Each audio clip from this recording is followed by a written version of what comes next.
അസ്സലാമു അലൈക്കും വറഹ്മത്തുള്ളാഹി വബറകാതുഹു. വളരെ ഇമ്പോർട്ടൻ്റ് ആയിട്ടുള്ള ഒരു കാര്യം പറയാൻ വേണ്ടിയിട്ടോ. കാരണം ഒരുപാട് പേര് അടുത്ത വെക്കേഷനിൽ ഉംറ ആഗ്രഹിക്കുന്നവരുണ്ടാവും. അതായത് ഏപ്രിൽ മാസത്തിൽ ഒരു പരീക്ഷയും കാര്യങ്ങളൊക്കെ കഴിഞ്ഞിട്ടുള്ള.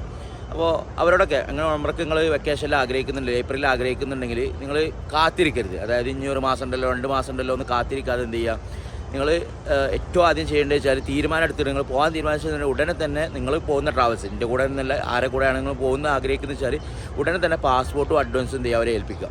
അതിൻ്റെ കാരണം വെച്ചാൽ ഒന്ന്, ഏപ്രിൽ 28 വരെയാണ് ഉംറക്കാർക്ക് ലാസ്റ്റ് എൻട്രി ഉള്ളത്. 28-ന് എന്ത് ചെയ്യണം, ഉംറക്കാരൊക്കെ തിരിച്ചു പോകണം. അതേപോലെ ഏപ്രിൽ 13-ൻ്റെ ഉള്ളിലാണ് ലാസ്റ്റ് കയറാൻ കഴിയുള്ളൂ. അപ്പോൾ ഇപ്രാവശ്യം എന്ന് പറഞ്ഞാൽ വെക്കേഷൻ പൂർണ്ണമായിട്ടും നമുക്ക് എന്ത് ചെയ്യില്ല, ഇവിടെ കിട്ടില്ല. അപ്പോൾ അതുപോലെ തന്നെ റമദാനും ശേഷവും എന്ത് കോട്ട സിസ്റ്റത്തിലേക്ക് മാറും വിസ അടിക്കുന്നത്. ഇപ്പോൾ 10,000, 12,000, 13,000 അടിക്കുന്ന വിസ ആ സമയത്ത് പിന്നെ 25,000, 26,000 ഒക്കെ ആവും, 26,000 ഒക്കെ. അപ്പോൾ റേറ്റും കൂടാൻ സാധ്യതയുണ്ട്. നിങ്ങൾക്ക് ചിലപ്പോൾ ചാൻസ് കിട്ടാതിരിക്കാനൊക്കെ ചാൻസ് ഉണ്ട് ഇപ്രാവശ്യത്തെ വെക്കേഷൻ എന്ന് പറയുന്നത്. കാരണം ഒന്ന് റമദാനാണ്, കഴിഞ്ഞ ഉടനെ ഏപ്രിൽ വരും. ഏപ്രിൽ ആകെ 28 തീയതി തിരിച്ചു പോരും വേണം. 13-ാം തീയതി ലാസ്റ്റ് എൻട്രിയാണ്. അപ്പോൾ എല്ലാവരും റമദാനിന് ശേഷം പെരുന്നാൾ കഴിഞ്ഞ ഉടനെയാണ് എന്ത് ചെയ്യുക, ഉംറ എടുക്കുന്നത്. അപ്പോൾ നിങ്ങൾ ആരെങ്കിലും അങ്ങനെ പ്ലാൻ ചെയ്യുന്നുണ്ടെങ്കിൽ പെട്ടെന്ന് തീരുമാനിക്കുകയും പാസ്പോർട്ടും അഡ്വാൻസും കൊടുത്തിട്ട് വിസ അടുപ്പിച്ച് വെക്കുക. കാരണം റമദാൻ്റെ മുമ്പ് തന്നെ വിസയും അതേപോലെ തന്നെ ടിക്കറ്റും ഒക്കെ എടുത്ത് റെഡിയാക്കണം എല്ലാ ട്രാവൽസുകാർക്കും.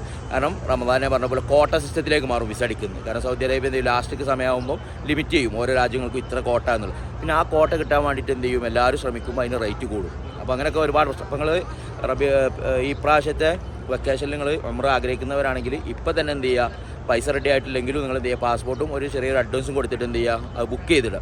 എന്നാലും എന്ത് ചെയ്യാൻ പറ്റും, ട്രാവൽസുകാർക്ക് നിങ്ങളുടെ വിസ അടിക്കാനും ഒക്കെ റെഡിയാക്കി വെക്കാൻ കഴിയും. പിന്നെ വെക്കേഷൻ ആകുമ്പോൾ നിങ്ങൾ കാശ് കൊടുത്തിട്ട് കയറിയാൽ മതി. അപ്പോൾ ഇതെല്ലാവരും ശ്രദ്ധിക്കട്ടെ. വെക്കേഷനിൽ പോകാൻ ആഗ്രഹിക്കുന്നതിൽ സമയമുണ്ടല്ലോ, പിന്നെ പറയല്ലോ മാർച്ച് കഴിയട്ടെ എന്നൊക്കെ കാത്തിരുന്നാൽ പലപ്പോഴും നിങ്ങൾ പോകാൻ കഴിയാതിരിക്കുകയും പോവുകയാണെങ്കിൽ തന്നെ ഭീമമായ പൈസ കൊടുത്ത് പോകേണ്ട ഒരു ഗതികേട് വരും. അപ്പോൾ എല്ലാവരും അക്കാര്യം ശ്രദ്ധിക്കുക. അതുപോലെ തന്നെ നമ്മുടെ സിയാദ ട്രാവൽസ് അല്ലെങ്കിൽ എൻ്റെ നേതൃത്വത്തിൽ പോകുന്നതിൽ ഇൻഷാ അല്ലാഹ് ഒരു ഏപ്രിൽ 5-ൻ്റെ ഉള്ളിലായിട്ട് പോകും. അപ്പോൾ നിങ്ങൾ താല്പര്യം ഉണ്ടെങ്കിൽ റമദാൻ്റെ മുമ്പ് തന്നെ പാസ്പോർട്ട് കിട്ടിയാൽ മാത്രമേ, കാരണം നമ്മൾ ഏകദേശം ബുക്കിംഗ് ആയിട്ടുണ്ട്, കുറച്ചും കൂടി സീറ്റുകൾ ബാക്കിയുള്ളൂ. അതും കൂടി ആയാലും നമ്മൾ എന്ത് ചെയ്യും, ക്ലോസ് ചെയ്യും. അപ്പോൾ താല്പര്യമുള്ള, എൻ്റെ കൂടെ പോരാൻ താല്പര്യമുള്ളവരാണെങ്കിൽ ഈ അടിയിൽ ഞാൻ നമ്പർ കൊടുക്കാം, അതിൽ ബന്ധപ്പെട്ടോണി. ഇനി അതല്ല നിങ്ങൾ പോകാൻ ആഗ്രഹിക്കുന്നുണ്ട്, എൻ്റെ കൂടെ അല്ല വേറെ ഏതെങ്കിലും ട്രാവൽസിൻ്റെ കൂടെ ആരെങ്കിലും കൂടെ പോകുന്നുണ്ടെങ്കിലൊക്കെ മുൻകൂട്ടി എന്ത് ചെയ്യുക, നിങ്ങളെ പാസ്പോർട്ടും ചെറിയൊരു അഡ്വാൻസും കൊടുത്തിട്ട് എന്ത് ചെയ്യുക, സീറ്റ് ബുക്ക് ചെയ്തിടാം. എന്നാൽ അവർക്ക് വിസ അടിക്കാനും മറ്റൊക്കെ എളുപ്പമായിരിക്കും.